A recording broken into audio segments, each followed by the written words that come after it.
ജന്മാന്തരത്തിൻ പുണ്യം പോലെ ഏതോ ബന്ധം പോലെ നെഞ്ചിൽ കനക്കുന്നു മോഹം.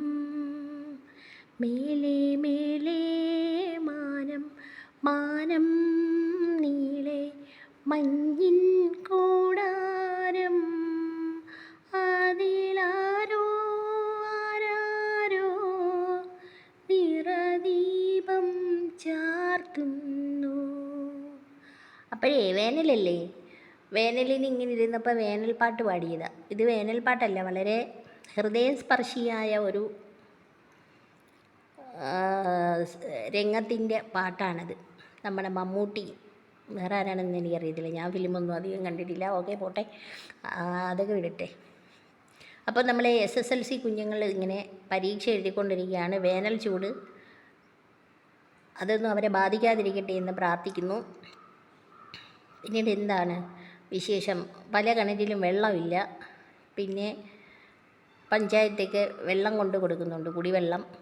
ചില വയലിറക്കത്തെയോ കയൽ വാരത്തെയൊക്കെ ഉള്ള വസ്തുക്കളിൽ കിണറുകളിൽ മാത്രമേ വെള്ളമുള്ളൂ. അല്ലാതെയൊക്കെ കാശ് കൊടുത്തൊക്കെ വെള്ളം മേടിക്കുന്നുണ്ട്. ഞങ്ങൾ മുമ്പ് താമസിച്ചിരുന്ന സ്ഥലമെന്ന് പറഞ്ഞാൽ കല്ല് പ്രദേശമാണ്. അവിടെ ഞങ്ങൾ കാശ് കൊടുത്ത് വെള്ളം മേടിക്കും. ഇപ്പം അവിടെ വലിയ ബുദ്ധിമുട്ടൊന്നുമില്ല. അവിടെ കുഴൽ കിണറൊക്കെ കുഴിച്ചിട്ടുണ്ട്. പല പഞ്ചായത്തിലും പല സ്ഥലങ്ങളിലുമുള്ള ജനങ്ങളുടെ അവസ്ഥ ഇതാണ്. വെള്ളം വേനലാകുമ്പോൾ വെള്ളമില്ല, മഴയാകുമ്പോൾ വെള്ളപ്പൊക്കം, വെള്ളമെല്ലാം ഒലിച്ചു പോന്നു. പണ്ടത്തെ കണക്കല്ലല്ലോ, തെങ്ങും മൂടും ഒന്നും ഇല്ലല്ലോ, എല്ലാം വെട്ടി നശിപ്പിച്ച് മരമെല്ലാം പോയില്ലേ. എല്ലായിടത്തും വീട് വെക്കാൻ സ്ഥലം തികയുന്നില്ല ആളുകൾക്ക്. 50,000 രൂപയൊക്കെ കിടന്ന വസ്തുവിനിപ്പം 3 ലക്ഷം 3.5 ലക്ഷം രൂപയൊക്കെ കൊടുക്കണം. അത്രയ്ക്കായിട്ട് ജനപ്പെരുപ്പമുണ്ട്, ജനസാന്ദ്രത കൂടുന്നുണ്ട്, ജനസംഖ്യ കൂടുന്നുണ്ട്. അതനുസരിച്ച് നമ്മളെ ഭൂമിയുടെ വിസ്തൃതിയൊന്നും കൂടുന്നില്ലല്ലോ. അപ്പോഴേ എല്ലാവർക്കും വീട് വേണം. വീട് ചെറിയ വീടൊന്നും പോരാ. ഒരു 5 വീട് നിൽക്കുന്ന സ്ഥലത്ത് ഒരു വീട് വേണം അവർക്ക്. വലിയ വീട് വേണം. എല്ലാവർക്കും കൊതിയാണ് വലിയ വീട് വലിയ വീട് വലിയ വീടെന്ന്.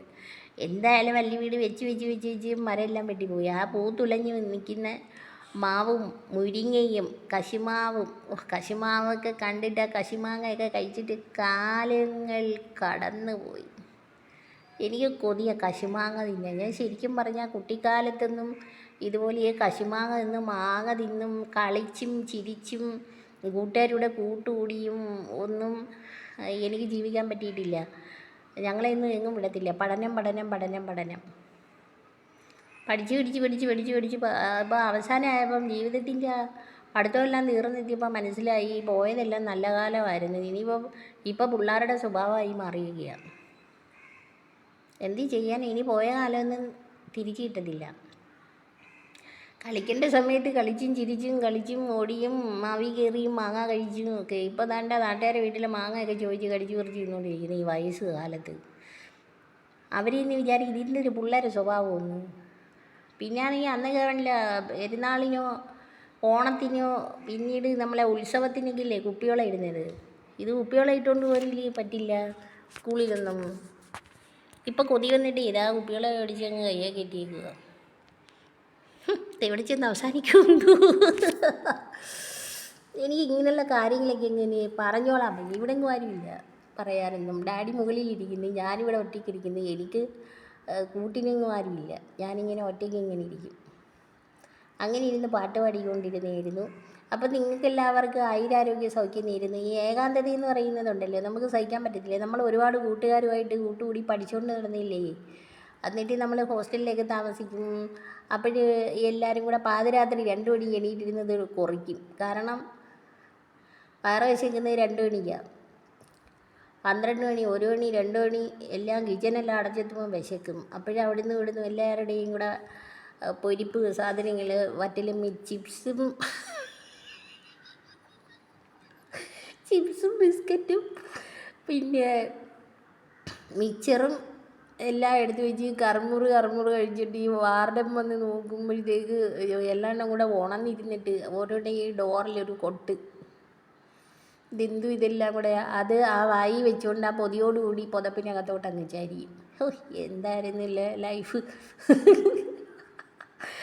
അതൊക്കെ ഇങ്ങനെ ചിന്തിച്ചുകൊണ്ടിരിക്കുകയാണ് ഇപ്പം. ചിന്തിച്ചുകൊണ്ടിരിക്കാനല്ലേ പറ്റൂ. അവരെയൊക്കെ പറന്ന് പറവകളെ പോലെ പറന്നു പോയിട്ട് എൻ്റെ കൂട്ടുകാരെല്ലാം കല്യാണം കഴിച്ച് മക്കളുമായിട്ടുണ്ട്.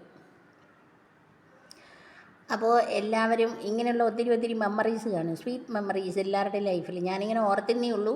അപ്പോൾ ബൈ, എല്ലാവരും ആയുരാരോഗ്യ സൗഖ്യത്തോടെ ഇരിക്കട്ടെ. എൻ്റെ കൂട്ടുകാരെന്തെങ്കിലും എൻ്റെ വീഡിയോ കാണുമായിരിക്കുമോ, എന്നെ തിരിച്ചറിയാൻ പറ്റുമെന്നൊന്നും എനിക്കറിയത്തില്ല.